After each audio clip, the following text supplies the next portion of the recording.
রাজনৈতিক কারণে ফায়দা নেওয়ার জন্য কেউ কেউ আওয়ামী লীগকে রাজনীতিতে স্পেস দিতে চাচ্ছে, আওয়ামী লীগকে জিয়ে রাখতে চাচ্ছে।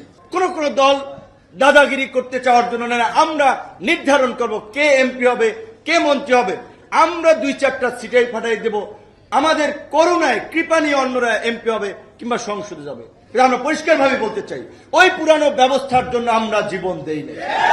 অবশ্যই ব্যবস্থার পরিবর্তন আমরা করব। আগামী নির্বাচন হবে আনুপাতিক হারে।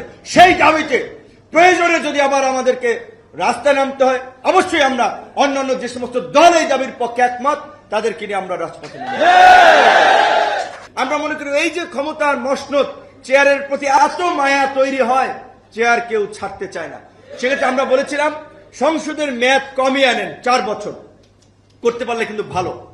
এবং এটাতে কারো বিরোধিতা থাকার কথা তো না, তাই না ভাই? 5 বছর পরপরও নির্বাচন হবে, 4 বছর পরপর নির্বাচন হবে। আগে 5 বছর পরে অংশগ্রহণ করতাম আমরা, এখন 4 বছর পরে যাব। আমরা 4 বছরের প্রশ্নে আমরা মতামত দিয়েছি। আমরা মনে করি বাংলাদেশের গত 6 মাসের যে রাজনৈতিক চরিত্র আমরা দেখতে পেয়েছি, সেখানে অবশ্যই রাজনীতিতে ভারসাম্য প্রতিষ্ঠা করার জন্য অবশ্যই কোন একক দলের কর্তৃত্ব সংসদে যদি চলে, এইটা ওই পুরানো পথেই যাবে। তার জন্য আমরা বলেছিলাম আনুপাতিক হারে নির্বাচন হবে। আনুপাতিক হারে নির্বাচন হলে সকল দলের প্রতিনিধিত্ব সংসদে থাকবে। রাজনৈতিক কারণে ফায়দা নেওয়ার জন্য কেউ কেউ আওয়ামী লীগকে রাজনীতিতে স্পেস দিতে চাচ্ছে, আওয়ামী লীগকে জিয়ে রাখতে চাচ্ছে। দেখেন, একটা অভিযোগ করেছিল বোধহয়, এটা কিছুই না, যে কেউ আন্তর্জাতিক আদালতে অভিযোগ করতে পারে। অভিযোগ গৃহীত হবে কিনা, হইলে এটার বিষয় কি হবে, এগুলো পরের চ্যাপ্টার। যেখানে জাতিসংঘ পরিষ্কারভাবে বলছে যে গত সরকারের বাহিনী সুপরিকল্পিতভাবে গণহত্যা চালিয়েছে, নাগরিকদের মানবাধিকার থেকে শুরু করে মৌলিক অধিকার চরমভাবে লঙ্ঘিত করেছে। সেখানে গণহত্যা থেকে আর শেখ হাসিনা এবং আওয়ামী লীগকে সেভ করার কোনো রাস্তা নাই।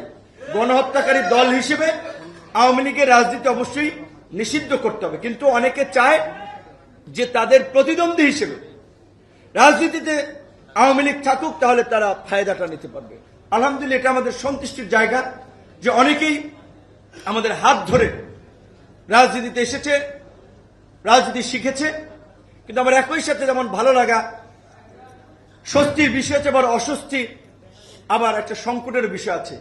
আজকে এই যে আবার জেলা উপজেলা পর্যায়ে আমি দেখলাম, সেদিন আমার উপজেলায় সমন্বয়ক পরিচয় 3-4 জন, তারা ইউনোর বিরুদ্ধে আপনার আন্দোলন করছে, ব্যানার দিয়েছে ইসলাম বিদ্বেষী, গণশত্রু, আওয়ামী দোসর, অনেক কিছু।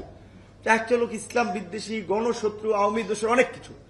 পরে যেটা জানলাম যে তাদের এই ওএমএস টোএমএস তাদের নামটা না রাখায় বোধহয় তারা এই সমস্ত তাকে সরানোর জন্য একটা এটা প্রোগ্রাম করতেছে। অনেক জেলার এসপি এবং ডিসি, অন্যান্য রাজনৈতিক দল অনেকেই বলে, কিছু ছাত্র নেতৃবৃন্দ আবার সমন্বয়ক পরিচয়ে একেবারে জেলার ডিসি অফিস, এসপি অফিস থেকে শুরু করে বন্দর, সচিবালয়, সব জায়গায় আবার একটা উৎপাত এবং আধিক্য দেখাচ্ছে।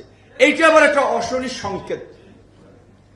কারণ ছাত্র নেতৃবৃন্দ যদি পড়াশোনা শেষ করার আগেই সে যদি জেলায় কনস্টেবল নিয়োগের জন্য এসপির সাথে ডিলিং এ বসে, ওই অসৎ প্রক্রিয়ায় জড়ায় যায়, ডিসির সাথে ওই টেন্ডার, এই ওএমএস, এইটার মধ্যে জড়ায় যায় ছাত্র অবস্থায়, তাহলে এই ছাত্ররা যখন আগামী দিনের নাগরিক হবে, একটা অসৎ ধান্দাবাজ প্রজন্ম হিসেবে গড়ে উঠবে। কাজে সেক্ষেত্রে এইখানে আবার সংকটের জায়গাটা হচ্ছে, অবশ্যই আমাদের এই ছাত্র নেতৃবৃন্দরা বা আন্দোলনকে ব্যবহার করে, কোন ব্যানারকে ব্যবহার করে কেউ যদি এ ধরনের ফায়দা নিতে চায়, সেই বিষয়েও আমাদের অবস্থান থাকতে হবে।